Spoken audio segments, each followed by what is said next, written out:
review of a balance sheet. So let's look at Apple's. All right, so current assets. These are assets that are convertible to cash within 1 year. Everything other than that is going to take more than a year. So cash and equivalents, 16 billion.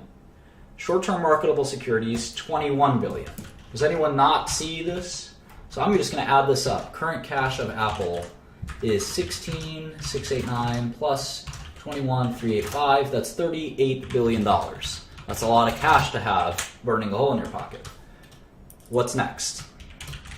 How much accounts receivable do they have, guys? 12 billion, 953 million. Yeah, so that's a lot of money that their customers owe them, right? Isn't that kind of crazy? Could you imagine? I get angry when someone owes me 20 bucks. Let alone, my customers owe me $12 billion as of December 26, 2015. Isn't that crazy? And the world works that way. That's how Apple does business. That's how every company does business. We're just going to ship. We're going to ship out our product, and hopefully our customers will pay us. If they don't pay us, of course, we have rights. We can sue them. We won't do business with them together, etc., etc. Oh, hey, Phil is here. Phil Kobe, one of our most important men here, most important people, great contributor and friend on Twitter. So, getting back to accounts receivable. So that's how business is done. And it takes some getting used to, the idea that, you're going to do this on faith. And you can see that Apple, again, $13 billion that it's got out there to its customers. Its customers are probably companies like AT&T and Verizon. They're probably companies like, retailers that buy their computers and then hope to resell them later, things like that. Okay, so they have $2 billion in inventories. Obviously, accounts receivable, which I'll just say AR quite a bit here. AR. Accounts receivable and inventories are not cash. Here's a different receivable, vendor non-trade receivables. What do you guys think that is? Vendor non-trade receivables.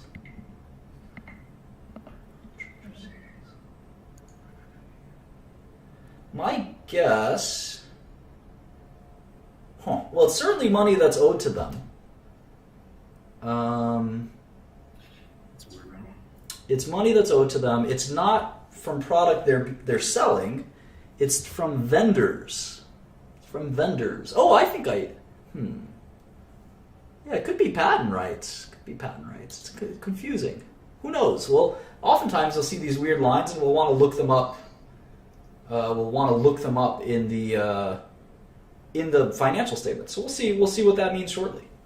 All right, other current assets. This could be anything. This could be, like, for instance, if you pay your rent for January, in December you have to book that as an asset that you've prepaid an expense. If you paid Microsoft for a 1-year license ahead of time for some software, for Office software, you actually have to put those in your balance sheet as an asset. So other current assets, I'll just call it OCA from time to time. And the total current assets, these are all assets that you expect to be cash or converted to cash within 1 year, 12 months, is $76 billion for Apple. What's next? Long-term marketable securities. So this is super interesting. They have $177 billion of this stuff. I'm going to add it to the cash balance that I'm keeping tally of here as my top 6 things that I like to look at when I look at any security.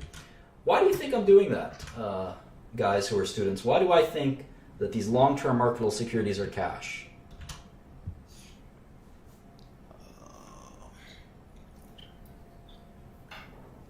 They're liquid, is the assumption.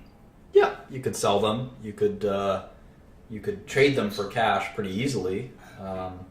Their value may fluctuate, but you could certainly trade them in for cash. Now, why are they long-term securities? Why is there one that's a long-term marketable security, and then there's in the balance sheet, you can see there's one that says short-term marketable security? What's the difference?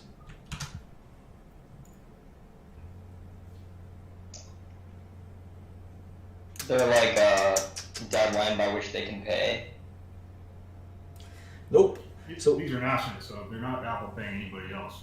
Yeah, these are stocks or bonds that they own. So typically it's their bonds. Most corporations don't want to hold stocks, right, on their balance sheet. They're not hedge funds, including Apple. they like to own bonds. Bonds are safer typically than stocks. And so the reason that the way bonds work is there's a maturity date. Bonds are borrowings. So the maturity date is by a certain time frame. Most of the time, big corporations like Apple, they don't even want to own corporate bonds. They want to own government bonds because those are even safer. So what ends up happening is if you have 2025 American U.S. Treasury government bonds, what you end up having is that's a long-term security because the government doesn't have to pay you back until 2025. Now you can always sell that bond, so it's still liquid, but it's a long-term marketable security because it won't get paid back for 12 months or more. So it's a little confusing. That's why I just add it all up. I take the cash of $16 billion, the short-term securities of $21 billion, and the long-term securities of $177 billion. I add it all up and I just say, you know what, that's all cash to me. It's about $215 billion worth of cash. And they can separate it and slice and dice it all they want, but at the end of the day, this is basically cash to me. Okay, so what's next? Property, plant, and equipment, $22 billion. This is literally stuff that's as complicated as, like I said, semiconductor fabrication equipment, where they create semiconductor wafers, all the way to something as mundane as an office chair. An office chair is going to last longer than a year, hopefully, if I'm sitting on it. You'll have to value that over the course of several years. So that's just something to kind of think through. Goodwill and intangible assets. These are kind of the accounting gobbledygook that I encourage you to ignore for now. You'll learn more about goodwill and acquired intangible assets later, but there's about 8 billion or 9 billion of that here. And then other non-current assets. You see they have OCA, other current assets, and they have other non-current assets, ONCA. And these are, again, miscellaneous. So it turns out that Apple's balance sheet is a lot like the balance sheet that we kind of looked over and did. And if you want to find a real good gem, you can find that I did the balance sheet of a local drug dealer. I sometimes teach this class to underprivileged youth. And the only way I can get across to them is teaching them with examples that they know of. But in all seriousness, if you go backwards in time, you might be able to find one of those old lessons. I think people enjoyed that quite a bit. I won't do that here since I'm recording this and want people to watch this and take it seriously. All right, so we looked at the assets, and if you total all of them, it's about $293 billion of assets. $293 billion of assets. And now, quickly, in your mind, you might want to look at the market value of Apple and say, it's $500 billion company and has $293 billion of assets. How does that make sense? What do you guys think, Marlon? Or Akash? Does it have to do with what people speculate their value is going to be like at a certain point in time? Absolutely. Yeah, those are the values today. But clearly the company will make multiples of cash over the next several decades. So. Good answer. All right, so what about liabilities? Well, liabilities are a little easier than assets. Let's look at a few of these. So the first liability is accounts payable, the most dreaded liability. And I'll just abbreviate it A/P, but it's accounts payable. What's accounts payable? Do you guys know? That's what you have to pay out or what you owe. Yeah, it's the opposite of accounts receivable. Your accounts payable is somebody else's accounts receivable, right? So a good example is one of the biggest accounts payable for all of corporate America is law firms. So if you go to your favorite law firm, Maduri Thompson, LLP, you guys just started a law firm, I hope that's okay, and you say, all right, I need your legal services because I need to sell a bunch of Apple computers, and I don't know how to do it, so why don't you guys assist me and advise me on how to sell these Apple computers to AT&T for $25 billion. And that's sort of, hang on one second. That's kind of the approach. So you say, all right, here's the legal services, and then you send a bill. And you invoice Apple, and you say, all right, Apple, you owe me $25,000 for those legal advice. And Apple says, okay, we'll pay you within 30 days. Well, that's an accounts payable. Between day 0 and day 30, by the time you write the check, that's an accounts payable. You have to have it on your balance sheet. It's kind of like a debt in that you have to pay it, but it's not really a financial obligation in the sense that you ever borrowed the money. It's accounts payable for a good or a service. Another example of accounts payable is your rent or whatever it might be. All right, what's next? What's another item of liability? Accrued expenses. So the difference between accounts payable and accrued expenses is pretty subtle, and I won't belabor it. But think of accrued expenses as simply expenses that perhaps that you are going to have to pay. And again, we'll talk about accruals and things like that. This is not an accounting class, but we'll definitely have to talk about accruing an expense over time. For example, if you have a contract with somebody, let's say you had a contract with an employee to pay that employee $1 million a year. Well, your accounts payable is only going to be every paycheck, individual paycheck for that employee. But your accrued expense could be the whole $1 million. So that's one way to think about an accrued expense. But think of both accounts payable and accrued expenses as basically just cash that you've got, funds that you're going to have to pay for running your business. Okay, deferred revenue. This is one of the most complicated. This is one of the most complicated concepts in accounting and income statements and balance sheets, which is thankfully not too complicated. Do any of you guys, other than maybe Quinn, know what deferred revenue is? Isn't it when you earn money before? It's when you receive money before you've earned it. Exactly. It's sometimes called unearned revenue. Deferred revenue is literally cash you've gotten, but you haven't given the product out yet. I know some people in this chat would love to be in that situation. Most businesses don't operate this way, but sometimes in contracts you do get cash up front, and you have to then deliver the product. Sometimes you have that when you've got, there's Akil, another very important moderator here.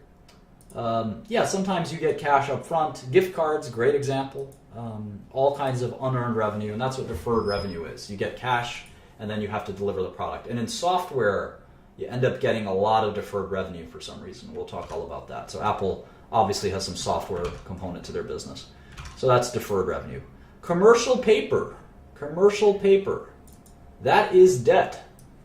There's just like there's a bunch of different kinds of cash, there's a bunch of different kinds of debt. Commercial paper is literally loans from banks and things like that. Debt is debt sold to the debt markets. So all of this is money we borrowed, basically, right? And if you look at, hang on one second. If you look at all the debt that Apple's borrowed, I'm going to start with the current, I'm going to start with commercial paper. There's $7.3 billion of that. I'm going to go to Excel and put that in here. 7259. They've got current portion of long-term debt, $2.5 billion. And then they have long-term debt of $53,204 million. So there you have it. Apple has 215 of cash and 62 of debt. So the enterprise value is what? 385 roughly. So the value of Apple, the business, is actually 385 billion, even though the market cap is 530 billion. Why is that? Marlon? You're my best student, man. Don't do this. Don't do this to me. What was it? Repeat it. Repeat the question. Is that what you're asking right now? Really? Yeah. All right. Apple's market cap is 538 billion. Apple's enterprise value is 385 billion. Why? I'm going to be in a blank here, man. I'm not going to be able to help you out on this one. Yeah, obviously. No, the company has $150 billion of net cash. So if the company is trading for 530 billion, but inside that company is 150 billion of cash. When you're paying 580 billion for it, or maybe you're buying a fraction of Apple, which is more likely and reasonable to assume, every time you buy a share of Apple, you're literally buying, for every share, you're getting a small portion of cash, right? You're buying not only the computer company, but you're also buying the cash that the computer company has and the debt they have. And if you subtract the cash from the debt, it's about 150 billion. But the market cap is 530 billion. So literally a third of the company, or 30% almost of the company, is just the cash on the balance sheet. So you have to sort of cancel that out. Because if you had a company, let's say, for argument's sake, Apple had 500 billion of cash. What would be wrong with that picture if the stock was trading for a 500 billion market cap? That's like 300 million or 300 billion. Well, the point is that you could get all of it would be too undervalued, right? If the company you could buy the whole company or even a part of the company for 500 billion, and they already had 500 billion in cash. That would mean that you're getting the business totally for free. I don't know if you have a better way to explain it. Oh, okay. Right, and right now, the way it works for Apple is the whole business is worth 550 billion, but they have about 150 billion in cash. So it's not quite all for free, but it's a good portion for free. It's it's worth noting, right? And you'll see that when we value companies based on earnings and things like that, we have to think about the non-cash portion of the business. So we're going to have to look at that carefully. And of course it affects you if you're just buying shares and not the whole company. You very rarely buy a whole company. That's private equity. But it still matters when you are buying shares of a company, even if you're buying a small number of shares of the company. You want to know how much cash the company has. Because think about this. Let's say you did have a company, let's make up a new company. A company that has 50 million market cap and 60 million in cash. What would you guys do? Maduri Thompson Financial. What would you guys do? Definitely buy it Why? because it has more cash than its market cap. So you'd buy it for 50 million, and you'd get at least 60 million. You make 10 million no matter what, basically. It's basically an arbitrage. Yep, exactly. So Apple's got 500 billion and 150 billion in cash. So it's not free, but it's about a third off if you think of it that way. And we'll look at this in more and more detail later. Okay, so let's look at Apple some more. All right, so the the balance sheet has total liabilities of 165 billion. So compared to assets are about 300 billion, liabilities about 160 billion, so shareholders' equity is 130 billion. Does anyone know what another name for shareholders' equity is?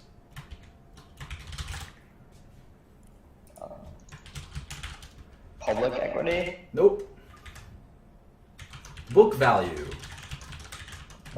Book value. So it's called book value because it's literally the value of the company in many ways. At assets, if you subtract liabilities from assets, or you just say assets minus liabilities, you kind of have the value of the company in some ways, right? It sort of makes sense. If you have the assets of the companies and you subtract out the liabilities of the company, assets minus liabilities, you have kind of what's left over is shareholder equity, or sometimes we call that book value.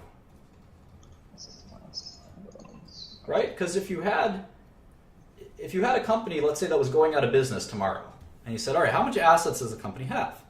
Well, it's got, let's say, $500,000 of assets. And it's got $100,000 of liabilities. Well, after you take care of all the liabilities, you pay off all the debts that the company owes before it winds down, you'll be left with $400,000, right? That makes sense. Shareholders' equity or book value of $400,000. Now, some of these assets are intangible, right? Like goodwill and patents. The patents aren't going to be worth anything when the company's out of business. So you got to just look at the hard assets or the tangible assets, and you can do something called a tangible book value if you wanted to remove some of those pesky goodwill and intangible assets. So anyway, that's the basic crux of a balance sheet: is the assets minus the liabilities will equal the shareholders' equity. And if you know your algebra, you could add liabilities to both sides, and you can see that assets will always equal liabilities plus shareholders' equity. That's because a balance sheet balances. That's the concept. It has to balance on both sides. And we'll learn more about this if we ever kind of look into accounting. But this is sort of the basic gist of a balance sheet. And I think we did a good job of looking at it. Now we're going to look at the income statement, the second in the Holy Trinity. And this is going to be a little bit more fun. this is going to kind of really make more sense. Balance sheet has a lot to do with accounting, and accounting is a little bit dry, needless to say, and it's a little more abstract. But when we deal with the income statement, we can really see kind of the reality before our eyes. So let's do the income statement kind of live. Let's do it kind of side by side. I'm doing this obviously on Yahoo. So not Yahoo, on YouTube. Yahoo. But it's not 1990 anymore. Okay. So you can see here the Apple income statement, and you can see